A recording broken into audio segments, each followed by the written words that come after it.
വിലാപത്തിൻ്റെ പുസ്തകത്തിൽ നിന്നുള്ള വായന 3-ാം അധ്യായം 43 മുതൽ 66 വരെയുള്ള വചനങ്ങൾ.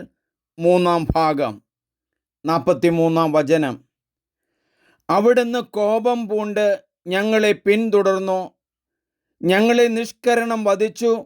ഒരു പ്രാർത്ഥനയും കടന്നു ചെല്ലാനാവാത്ത വിധം അവിടുന്ന് മേഘം കൊണ്ട് ആവൃതനായി. ജനതകളുടെ ഇടയിൽ ഞങ്ങളെ അവിടുന്ന് ചപ്പും ചവറുമാക്കി. ഞങ്ങളുടെ ശത്രുക്കൾ ഞങ്ങൾക്കെതിരെ വായി പിളർന്നു.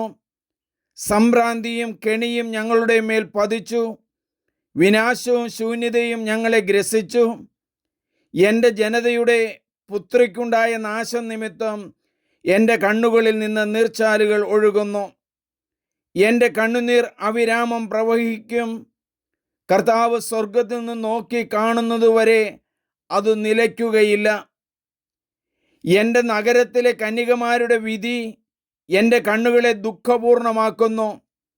അകാരണമായി എൻ്റെ ശത്രുവായവർ എന്നെ പക്ഷി എന്ന പോലെ വേട്ടയാടി.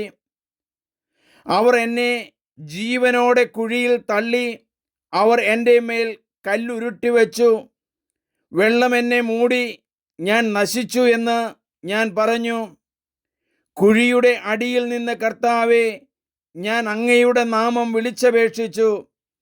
സഹായത്തിനുള്ള എൻ്റെ നിലവിളിക്കെതിരെ അവിടുത്തെ ചെവി അടയ്ക്കരുതേ എന്ന എൻ്റെ യാചന അവിടുന്ന് കേട്ടു. ഞാൻ വിളിച്ചപ്പോൾ അവിടുന്ന് അടുത്തു വന്നു. ഭയപ്പെടേണ്ട എന്ന് അവിടുന്ന് പറഞ്ഞു. കർത്താവേ, അവിടുന്ന് എനിക്കു വേണ്ടി ന്യായവാദം നടത്തി. അവിടുന്ന് എൻ്റെ ജീവനെ രക്ഷിച്ചു. കർത്താവേ, എനിക്കേറ്റ ദ്രോഹം അവിടുന്ന് കണ്ടു. എനിക്കു വേണ്ടി നീതി നടത്തി തരണമേ. അവരുടെ പ്രതികാരവും അവർ എനിക്കു വേണ്ടി വച്ച കെണികളും അവിടുന്ന് കണ്ടു. കർത്താവേ, അവരുടെ നിന്ദനങ്ങളും ദുരാലോചനകളും അവിടുന്ന് കേട്ടു. എന്നെ ആക്രമിക്കുന്നവരുടെ വാക്കുകളും വിചാരങ്ങളും ദിവസം മുഴുവൻ എനിക്കെതിരായിട്ടാണ്. അവരുടെ ഇരിപ്പും നിൽപ്പും അവിടുന്ന് കാണണമേ. ഞാനാണ് അവരുടെ പരിഹാസഗാനങ്ങളുടെ വിഷയം. കർത്താവേ, അവരുടെ പ്രവൃത്തികൾക്ക് തക്ക പ്രതിഫലം നൽകണമേ. അവരുടെ ഹൃദയത്തെ മരവിപ്പിക്കണമേ. അവിടുത്തെ ശാപം അവരുടെ മേൽ പതിക്കട്ടെ. കർത്താവേ, കോപത്തോടെ അവരെ പിന്തുടർന്ന് അവിടുത്തെ ആകാശത്തിൻ കീഴിൽ നിന്ന് അവരെ നശിപ്പിക്കണമേ. നമുക്ക് പ്രാർത്ഥിക്കാം. കാരുണ്യവാനായ ദൈവമേ, വിലാപങ്ങളുടെ പുസ്തകത്തിൽ ഞങ്ങൾ വായിക്കുന്നുണ്ടല്ലോ, എൻ്റെ ജനതയുടെ പുത്രിക്കുണ്ടായ നാശം നിമിത്തം എൻ്റെ കണ്ണുകളിൽ നിന്ന് നീർച്ചാലുകൾ ഒഴുകുന്നു. നിരന്തരം ഒഴുകുന്ന ആ കണ്ണുനീര് അങ്ങ് കാണുന്നതുവരെ ആ സ്വർഗത്തിലേക്കുള്ള എൻ്റെ നോട്ടം നിലയ്ക്കുകയില്ല എന്ന് പറയുന്നു. കാരണം അത്രയ്ക്കും ശക്തമായ പീഡനങ്ങളിലൂടെയാണ് ഇസ്രായേൽ ജനത അടിമത്തത്തിലൂടെ കടന്നു പോകുന്നത്.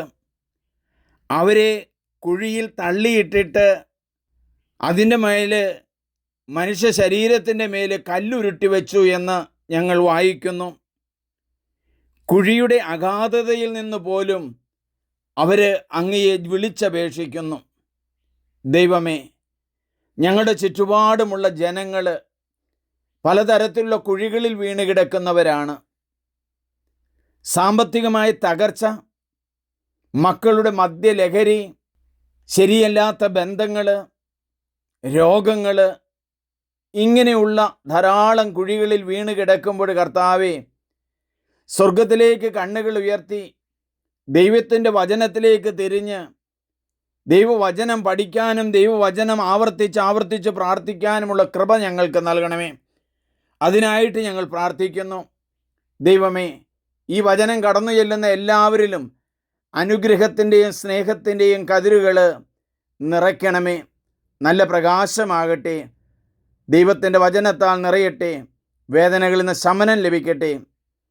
ആമേൻ. ഏറ്റവും സ്നേഹമുള്ളവരെ, നിങ്ങളെല്ലാവരും ഇത് മറ്റുള്ളവർക്ക് ഷെയർ ചെയ്യണം, സബ്സ്ക്രൈബ് ചെയ്യണം.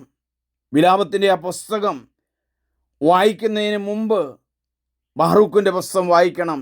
ഇസ്രായേൽ ജനതയുടെ കഷ്ടതകൾ കാണണമെങ്കിൽ ഇതിനകത്തും ഇത് കണ്ടുകൊണ്ട് തന്നെ ആണ് ഈ കവിത, ഹീബ്രു കവിത എഴുതുന്നത്.